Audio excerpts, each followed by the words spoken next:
He has been talking to himself about you, not out loud, not in a way anyone around him would notice. But inside, there is a conversation happening that will not stop. It has been running in the background for weeks now. Maybe longer. It picks up in the early morning before he has fully decided to be awake. It runs when he is driving and the music is not loud enough. It shows up in the gap between one thought and the next. And you are the subject of almost all of it. This is what you need to understand right now, not someday. Right now. The silence you are receiving from him is not empty. It is full. It is full of a conversation he does not know how to bring to you yet, and in some cases does not even fully admit to himself that he is having. If you have been feeling something lately, a pull, a pressure, a sense that something is shifting even though nothing on the surface has changed, that feeling is accurate. Something is shifting. It is shifting inside him. And it is shifting because a certain kind of energy has arrived that makes the internal conversation harder to manage, harder to contain, harder to keep quiet. If you feel that, if you have been sensing movement even in the silence, leave a like and subscribe to stay connected. Drop "I already know" in the comments to anchor this frequency. Before we go any further, I want to make sure you have something that can actually help you right now. Not in theory, but in your specific situation. Your twin flame union personal reading is built from your birth chart, your exact cosmic blueprint. It looks at the current energy between you and your twin, the karmic patterns that are active right now, what your soul contract with this person actually means, and what the next phase of your journey is designed to do. You get a personal audio reading delivered to your inbox and a detailed written report you can return to again and again. If you have been trying to make sense of the silence, the distance, or the pull you cannot explain, this reading was made for exactly that moment. You can order yours right now through the link below. Okay, let's get back to the video. Today, June 1st, Mercury moves into Cancer. This is not just a shift in how people communicate. It is a shift in what can no longer stay buried. Mercury rules the mind. It rules language, thought, processing, the internal monologue. In Gemini, where it has been sitting, Mercury is quick and clever. It moves fast. It stays on the surface because the surface is interesting enough. But Cancer is different.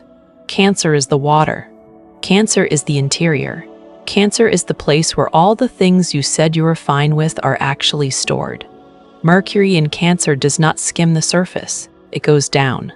It goes into the feeling underneath the thought, the wound underneath the logic, the truth underneath the story. Someone has been telling themselves to stay comfortable. For your twin flame, this transit does something specific. It takes the internal conversation he has been managing, the one he has been keeping tidy and organized and at a safe distance from his actual feelings, and it pulls it under the water, where it gets heavy, where it gets honest, where the justifications stop holding up, and you feel that, even at a distance, even in silence.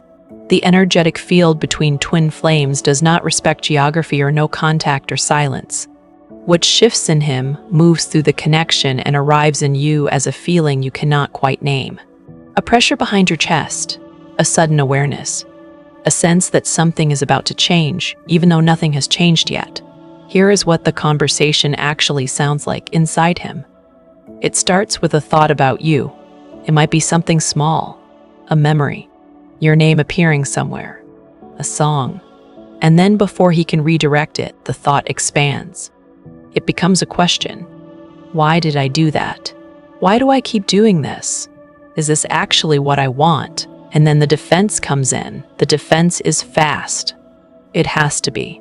Because if he lets the question sit for too long, it starts answering itself in ways that make his current choices very difficult to justify. So the defense arrives with something that sounds reasonable. I am not ready. She deserves better. This is too complicated. I am doing her a favor. The timing is not right. These are the things he tells himself. And in the moment, they feel true.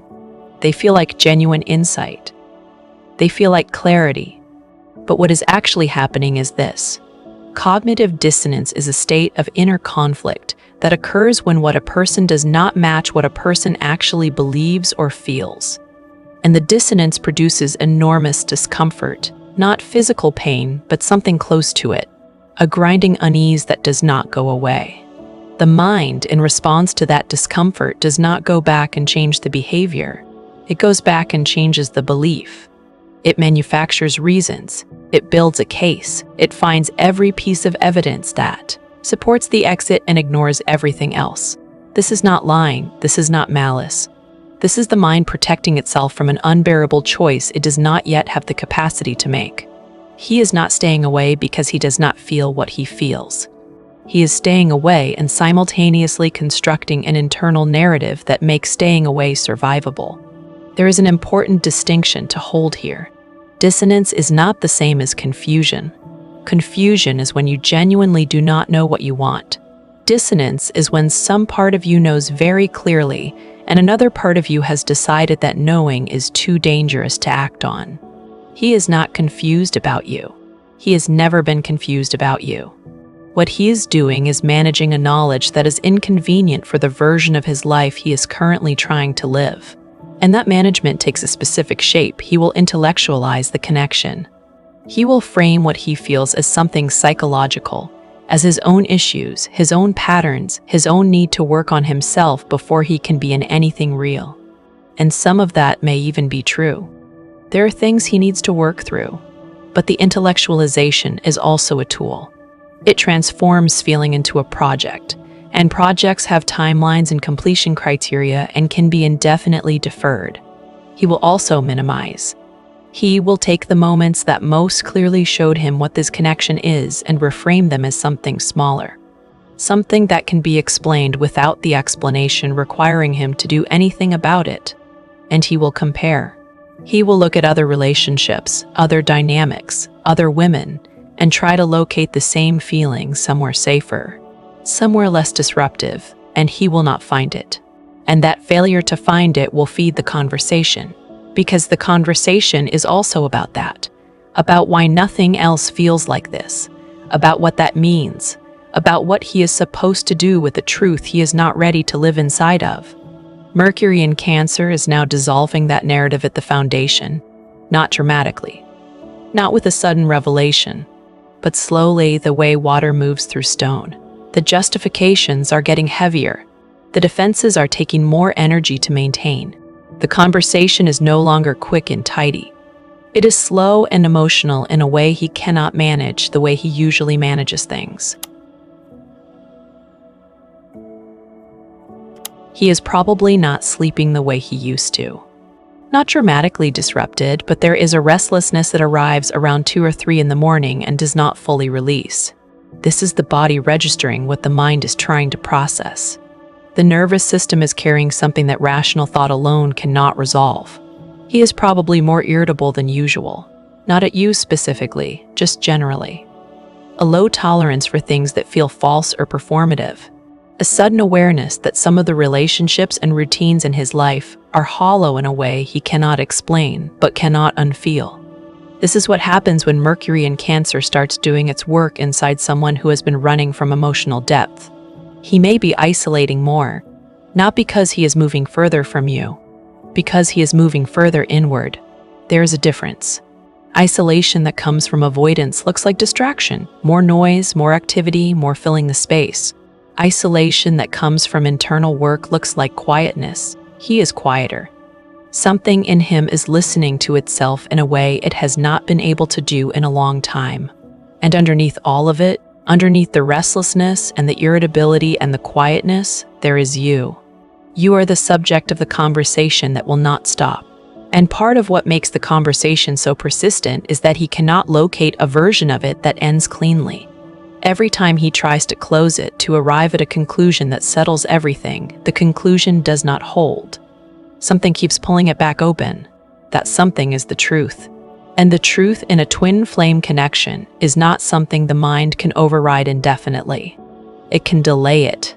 It can complicate it. It can wrap it in so many layers of justification that it becomes temporarily unrecognizable.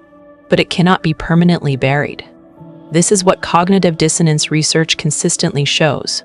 Leon Festinger, who first identified the phenomenon in the 1950s, observed something counterintuitive in his studies. When people were confronted with evidence that contradicted a belief they held, most of them did not update the belief. They rationalized harder. They recruited other people to agree with them. They doubled down. The reason is that holding two contradictory things simultaneously, what I feel and what I am doing, is so uncomfortable that the mind will do almost anything to resolve it. And the resolution that requires the least disruption to his current life is to change the feeling, not the behavior.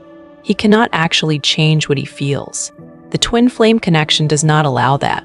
What he can do is construct a story that reframes the feeling as something other than what it is: a mistake, a projection, an idealization, something he has outgrown or needs to outgrow. The problem is that cognitive dissonance requires constant maintenance. Every time the original feeling resurfaces, the story has to be reinforced. Every time a memory arrives unbidden, the rationalization has to be rebuilt. This is exhausting work, and it is the work he has been doing. This is part of why he is tired in ways he cannot explain. The energy expenditure of maintaining a false conclusion about something your whole being knows is true is enormous. Mercury in Cancer is making that maintenance more expensive. The feelings that have been managed and stored and carefully filed away are becoming harder to keep in their folders. They start leaking into dreams, into irritability, into that 3 a.m. restlessness, into the conversation that will not stop. The dissonance is not resolving yet, but it is becoming more costly.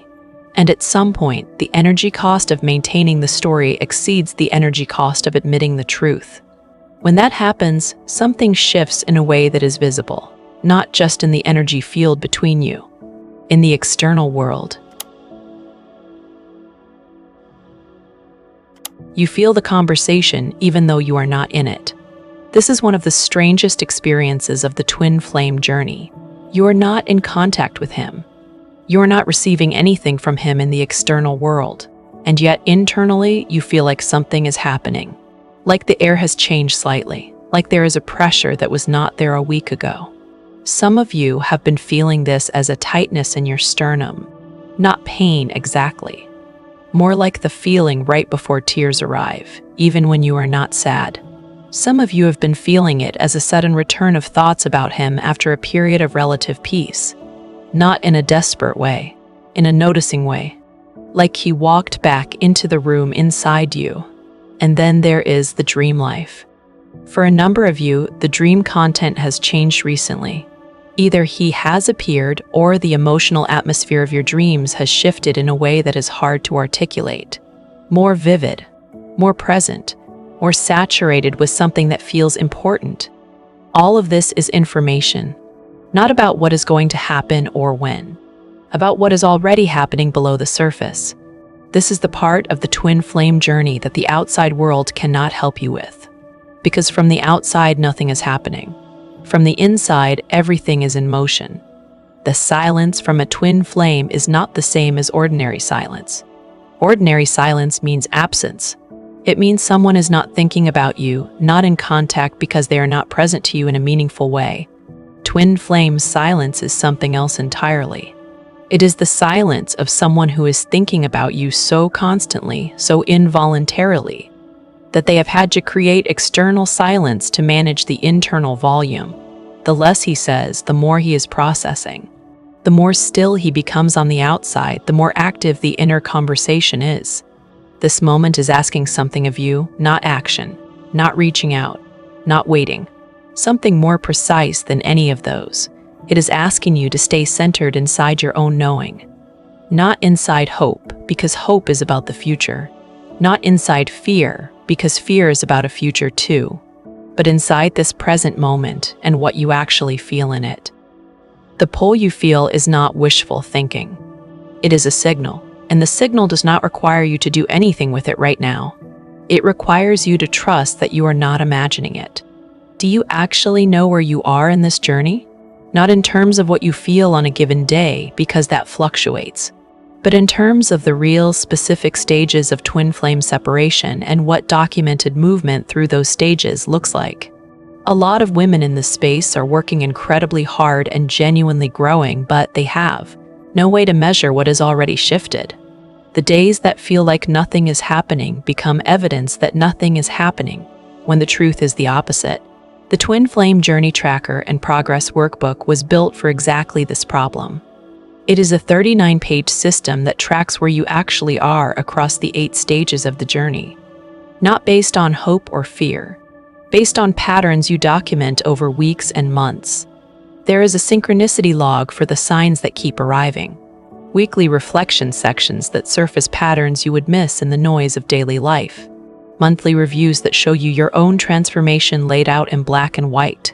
When the evidence of your growth is on paper in front of you, the quiet days stop feeling like setbacks. They become part of the arc. The link is below. This is the practical section, because understanding what is happening is only useful if it changes how you move through the next few weeks.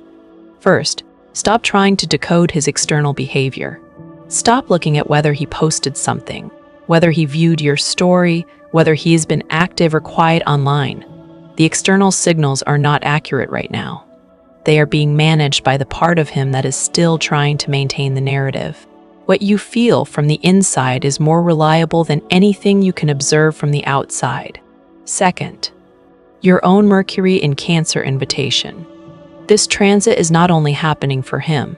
Mercury in Cancer is asking you to listen to your own interior right now, not to the part of you that is anxious and cataloging his behavior, to the part of you that knows, the part that sent you here today, the part that has been quietly certain about this connection even when the rest of you has been in chaos.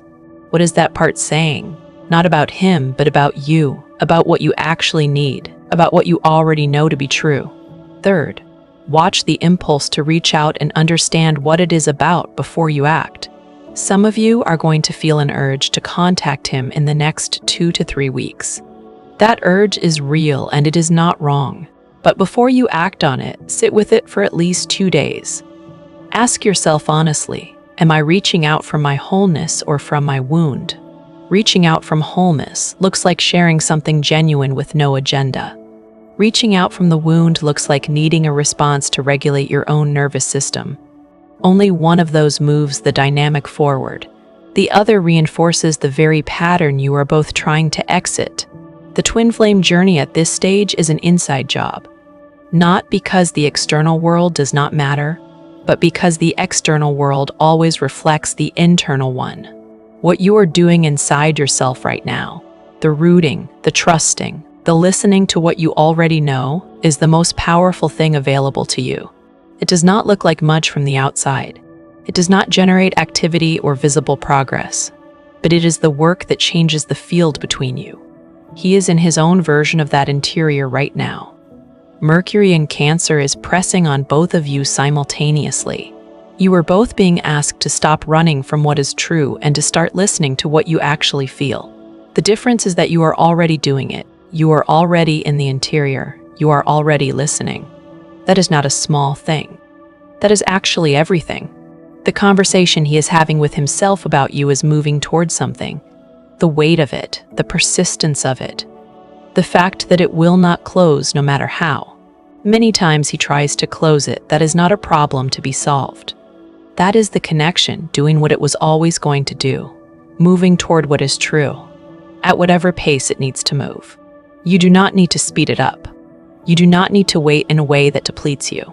You just need to stay rooted in what you already know and let that knowing be enough for right now.